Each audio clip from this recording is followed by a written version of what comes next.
अध्यात्म विज्ञान, नई दृष्टि, नई खोज। देखिए, सुनिए और समझिए। अध्यात्म विज्ञानी पूज्य स्वामी श्री कमलेशानंद जी के निर्देशन में सनातन सत्य का अनुसंधान कर जीवन को प्रकाशित करें। खुलासा करने के कारण, हमारी समझ को खुला करने के कारण श्रोतागण आपके बहुत कृतज्ञ हैं। अब सामान्य रूप से बहिरात्मा जन्म जन्मांतर तक जो है घूमती रहती है, चार्ज होता है, डिस्चार्ज होता है, कर्मों का बंध और 84 लाख के चक्कर में घूमती रहती है। और ऐसा कहा जाता है जब भाग्योदय होता है, जब पुण्योदय होता है, तब ज्ञानी मिलते हैं, उनको ज्ञान देते हैं और ज्ञान देने के बाद वह बहिरात्मा से अंतरात्मा की स्टेज पर आता है। तो हम ऐसा ज्ञानी कहाँ से लाएं, कैसे ढूंढें उस ज्ञानी को कि हमको वो ज्ञान दे, क्योंकि सामान्य व्यक्ति तो बहिरात्मा है। अब हमको, मुझे अंतरात्मा बनना है, यानी ज्ञान को प्राप्त करना है। और मेरा मूल स्वरूप जो आपने बताया कॉमन है, परमात्मा मुझे बनना है, तो मुझे कुछ विधि बताइए, वो ज्ञान दीजिए कि मैं जो है बहिरात्मा से अंतरात्मा बन करके और मेरे मूल स्वरूप परमात्मा को प्राप्त कर सकूं। ऐसी अध्यात्म विज्ञान की दृष्टि से बहुत गहन प्रश्न है, आप इसको गहनता से बताइए।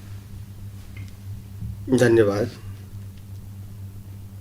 सबसे पहली बात यह है कि ये संसार का अधिष्ठान क्या है जिससे ये संसार में जीवंतता लगती है। ज्ञान है, भुगतान है, भौतिक चीजों का सर्जन है, विसर्जन है, प्राप्ति है, लाभ है, नुकसान है।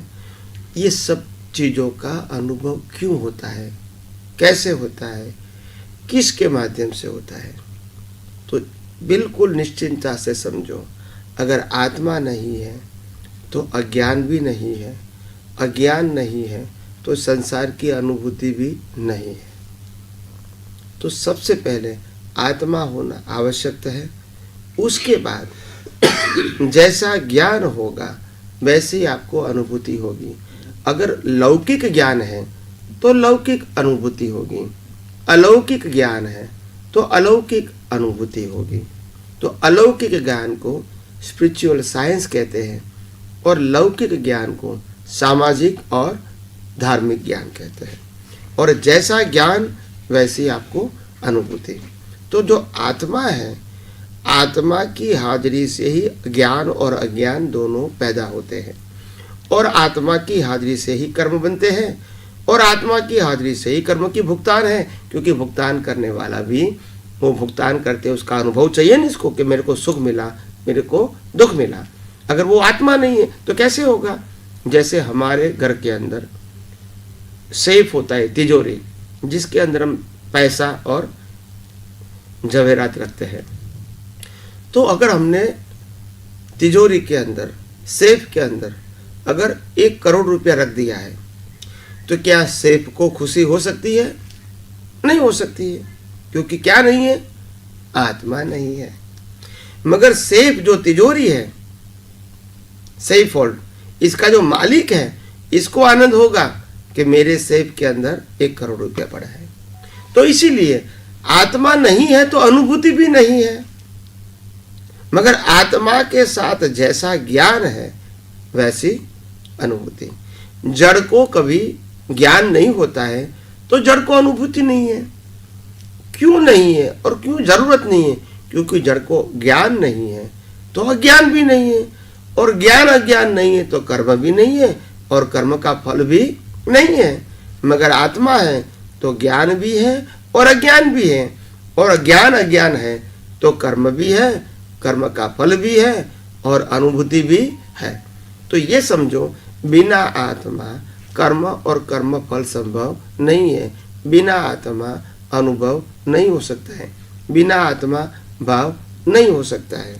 तो ये पूरी सृष्टि का जो अनुभव है वो आत्मा की हाजिरी से ही होता है, क्योंकि ज्ञान उसका गुण है। और मगर ये ज्ञान आत्मा के अंदर जो है वो परमानेंट है, और अवस्था के रूप में जो अनुभव में आता है वो व्यवहार सत्य का ज्ञान है।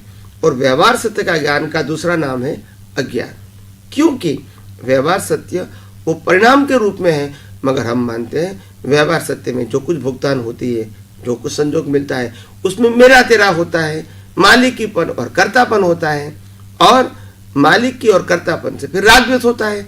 आज मेरे को किसी ने कुछ दिया है तो मेरे को राग होता है, जब मेरी दिया हुआ चीज चली जाती है तो द्वेष होता है। व्यक्ति के ऊपर भी द्वेष होता है और चीज के हिसाब से भी राग द्वेष होता है।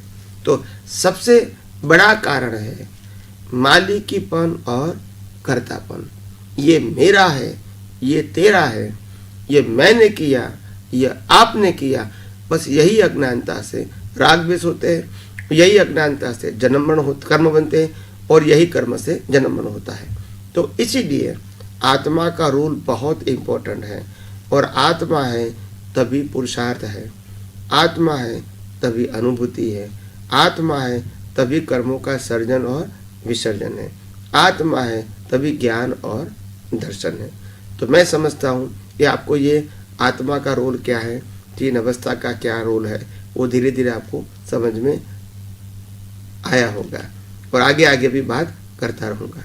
बहुत बहुत धन्यवाद कृतज्ञ स्वामी जी, बहुत समझ को खुला करने कारण, स्पष्टीकरण कारण। अब आपने प्रतिष्ठित आत्मा को कई बार बोला,